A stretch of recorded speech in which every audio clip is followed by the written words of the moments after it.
어떻게 할 수도 있냐면 이거를 개수만 써서 풀 수도 있어. 이건 좀 처음 볼 건데 이게 내림차순 보통 모의고사에 주는 건 내림차순을 정리를 해서 주거든. 그러면 얘가 2차, 1차 상수 그리고 2차, 1차 상수를 쓰고 나서 나한테 지금 단순히 더하라고 했으니까 더하자. 그러면 1, 5, 9. 그래서 x제곱의 개수 1, x의 개수 5, 상수 9다. 이런 식으로 정리할 수도 있다는 거지. 어때요? 좀 더 빠르죠? 알겠지? 그래서 이렇게 빠르게 정리할 수도 있고요. 네.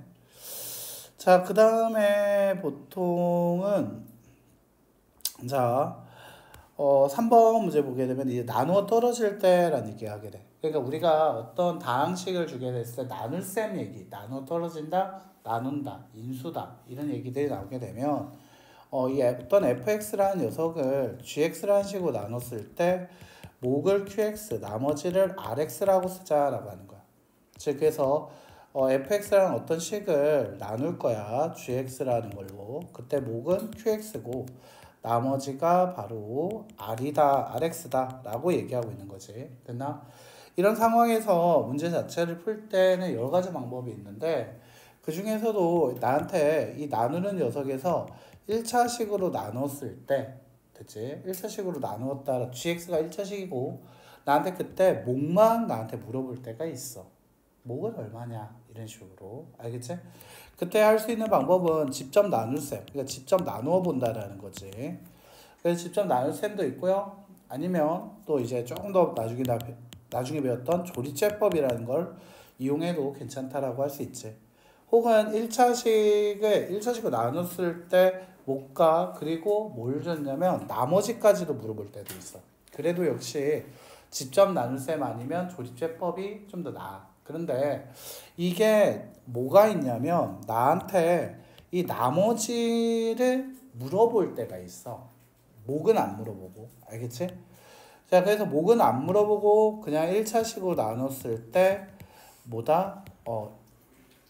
나한테 목만 물어보게 된다라고 얘기를 하면 그때는 바로 인수정리 혹은 뭐냐면 나머지 정리 이렇게 얘기할 수 있다는 거지.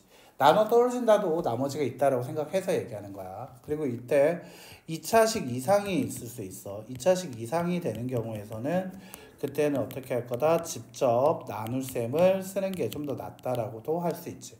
됐나? 그래서 크게는 한 세 가지 정도 분류로 나눌 수가 있는데 자, 그럼 얘 같은 경우에는 문제를 봤을 때 1차식으로 했을 때 나눠 떨어진다라고 얘기를 했거든. 그러니까 목에 대한 얘기가 없단 말이야. 그러면 나머지 인수정리, 나머지 정리 인수정리 어차피 비슷해. 알겠지? 그리고 하나 더 쓸 수 있는 게 바로 조리제법. 그래서 조리제법을 은근히 좀 많이 쓰이게 된다라고 얘기도 할 수 있어. 알겠지? 자, 인수정리에서 나머지 정리에 약간 속아로 치고 들어갈 수 있는 녀석이었지? 맞나? 왜? 나머지만 구하는 거니까. 자, 그럼 얘 같은 경우에는 우리 두 가지로 풀어볼 거야. 어떻게 할 거냐면 내 첫 번째 방법은 뭐냐면 바로 나머지 정리를 이용할 거다라는 거지. 나머지 정리를 이용하기 위해서 일단 이 식에 뭐가 fx고 뭐가 gx 그 어떤 게 rx인지를 알아야 돼. 자, 얘 같은 경우에는 얘가 fx가 될 거라고 할 수 있고 얘가 qx 이게 gx겠지. 나눈 식이 바로 gx였고 나머지 rx라는 것이 0이었다라고 얘기하고 있는 거지. 맞나? 즉, 이 나머지 정리 중에서도 중요한 게 뭐였다? 인수정리 정도로 얘기할 수 있다는 거지. 가로를 차라리 인수정리에다 좀 쳐줄까? 그냥 나머지 정리에다 그냥 하나만 쓰고 말게요. 제가 그냥 나머지 정리 이런 식으로. 자, 그래서 얘 같은 경우에는 어떻게 할 수 있다? 아, 여기 gx가 요 식을 생각을 하면서 그리면 돼. 알겠지? x-3이야. x에 3 넣으면 얘가 없어지면서 나머지만 나올 수 있게 되는 거 맞아?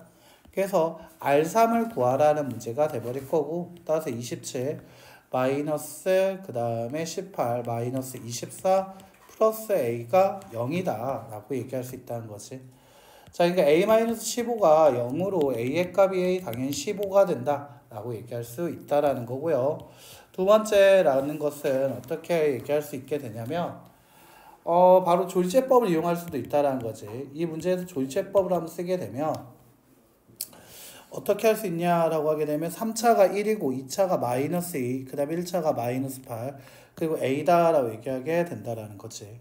그리고 얘가 x-3으로 나눴으니까 쓸 때는 0되게 한 녀석 와야겠지? 3으로 나눠야겠죠. 됐나?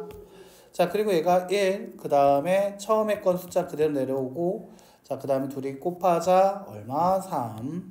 자, 다시 더하자, 1. 그 다음에 곱하자, 다시 얼마? 3. 마이너스 5, 마이너스 15, a 마이너스 15. 자, 근데 이때 얘가 나눠 떨어진다니까 얘가 바로 뭐다? 0이다 라고 얘기하면 되겠고, 따라서 a 값은 15다 이런 식으로 정리할 수도 있다는 거지. 그래서 이게 풀이가 두 가지 방법이 있어. 나머지 정리만 기억했다라면 조리제법도 하나 가져갔으면 좋겠어. 알겠지? 자, 4번 문제 한번 보자. 등식이 있다. x에 대한 등식이 있다 라고 했지. 자, 그때 x의 개수들이 지금 미정이지. 그래서 이때 이거를 우리가 무슨 방법이라 하냐면 미정계수다 라고 얘기를 하지. 그 미정계수를 계산하는 과정을 미정계수법이라고 얘기를 하고, 그때 숫자들을 대입해서 개수를 비교해서 푸는 방법, 개수비교법과 그 다음에 뭐가 있다? 수치 대입법이라는 것이 있다라고 얘기를 할 수 있었죠. 자, 그래서 첫 번째 나는 이제 개수를 이제 비교하는 개수비교법을 한번 써보자라는 거야. 자, 그러면 얘 밑은 x의 제곱 플러스 ax 마이너스 3이고요. x제곱 플러스 2x 플러스 b로 x의 개수가 a가 2일 거고, 상수를 비교하자 b가 마3이다 이렇게 얘기할 수 있다는 거지. 자, 그다음 두 번째 뭐가 있을 수 있냐라고 얘기를 하게 되면 바로 수치를 대입하는 수치 대입법이 있다라고도 할 수 있어. 자, 그럼 수치 대입법이라는 거는 숫자를 대입해서 문제를 푸는 거지. 근데 이 수치 대입법은 단점이 있지. 뭐냐면 단점이라기보다는 특징이라고 얘기할 수 있지. 바로 이 뭐였다? 미지수의 개수. 이때 미지수의 개수는 미정으로 줬던 개수야. 미정계수야. 미정계수의 개수만큼 어떻게 수치를 대입해야 한다라는 게 뭐 장점이라 단점이라고 얘기할 수 있어. 즉, 이 문제를 봤을 때 미지수로 준 건 A와 B가 있었지. 그래서 수치 대입을 몇 번 해야 돼? 2번 해야 한다는 거지. 자, 그리고 이때 수치 대입할 때 적당한 수라고 보통 많이 하거든. 자, 그 다음에 이때 수치 대입에서 얘기한 게 적당한 수인데, 이 적당한 수라는 것은 0이 되게 한 녀석이 보통 많이 나와. 어떤 하나를 없앨 수 있는 거, 정리할 수 있어서 쉽게 풀 수 있는 녀석을 적당한 수라고 얘기하는데, 예를 들면 얘가 수치 대입법을 쓰려고 보니까 x에다 0을 넣었을 때를 얘기할 수 있네. x에다 0을 넣으면 마3은 b다라고 나오게 되겠지. 그 다음 다시 x에다가 마이너스 2를 집어넣었다 해보자. x에다 마이너스 2 넣으면 4 마이너스 2a 마이너스 3이 b. 자, 근데 이때 b라는 것은 뭐라고 얘기했었다? 바로 마3이라 했었죠. 없어지고요. a 값은 2다 라고 얘기하게 된다는 거지. 그래서 a가 2, b가 마3이고요. 문제에선 a와 2와 마3을 더하라 했으니까 마이너스 1이 정답이 되겠다라고 할 수 있는 거지. 자, 그래서 이와 같이 수치 대입과 미정계수 같이 있다고 생각해 주면 좋을 것 같아. 자, 5번 이제 부등식이 나오게 돼. 자, 부등식 같은 경우에서는 우리가 생각을 해봐야 할 게 하나 있는데, 이 부등식은 두 가지로 풀 수 있다 했거든. 즉 여기에 체크해 주자. 바로 뭐가 있다? 숫자가 나와 있다라는 거야. 알겠지? 숫자를 줬을 때와 문자를 줬을 때 그 풀이는 달라야 한다라고 얘기해. 알겠죠? 자, 그렇다면 여기서 숫자를 줬을 때 푸는 절대값을 이용한 절대값 기호가 있을 때에 절대값 기호가 포함됐을 때 푸는 방법 얘기하면, 절대값 a가 예를 들면 3보다 작다라는 건 나중에 배울 거야. 필요 충분으로 마3과 3 사이에 있어야 한다가 되지. 절대값 a가 3보다 크다라고 얘기를 하면 a가 마3보다 작거나 또는 어떻게 a가 3보다 크다가 된다는 거지. 자, 마지막으로 절대값 a라는 것이 2보다 크고 3보다 작다라고 얘기를 하면 이때 a의 값이라는 것이 2보다 크고 3보다 작다이거나 또는 마3보다 a가 크지만 마이너스 2보다 작다와 같이 나오게 된다는 거였지. 그게 절대값 기호를 이용한 방법이라고 얘기를 하고요. 자, 근데 그 계산 말고도 기호의 계산이고 또 약간 상식적으로 알고 있어야 할 게 뭐냐면, 절대값 a를 계산하면 이 값은 언제나 0보다 크거나 같아야 돼.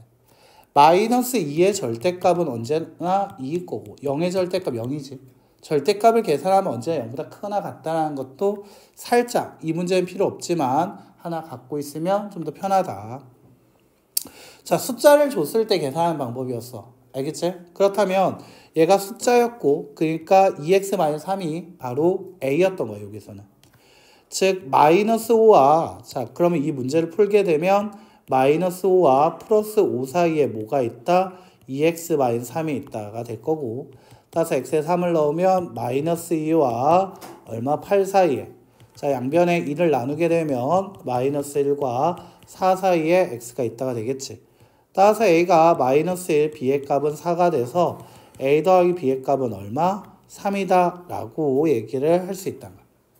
됐나? 이게 절대값 기호를 포함했을 때의 계산 방법이야. 쉽게 푸는. 자, 하지만 이거 말고도 하나 더 있었다. 절대값에서 뭘 또 기억을 해줬어야 했냐? 자, 이거 말고 성질로 풀던 거 하나 기억납니까? 여러분들? 자, 숫자여도 풀 수 있어. 이거는 방금 보여준 건 숫자니까 좀 더 빠르게 푸는 방법이야. 알겠지? 근데 이게 숫자가 있든 없든 x가 있든 없든 혹은 절대값 이 성질을 숫자가 아니어서 계산 못하든 그때 이제 많이 하는 거 제곱근에서 했던 말 바로 루트 a의 제곱은 절대값 a와 같다라고 하면서 자 a가 0보다 크나 같을 때는 절대값 a라는 녀석을 a라고 얘기하고 a가 0보다 작을 때는 절대값 a라는 것이 마이너스 a가 돼야 한다 라고 얘기를 했었던 거였지. 자 됐나? 잠깐만.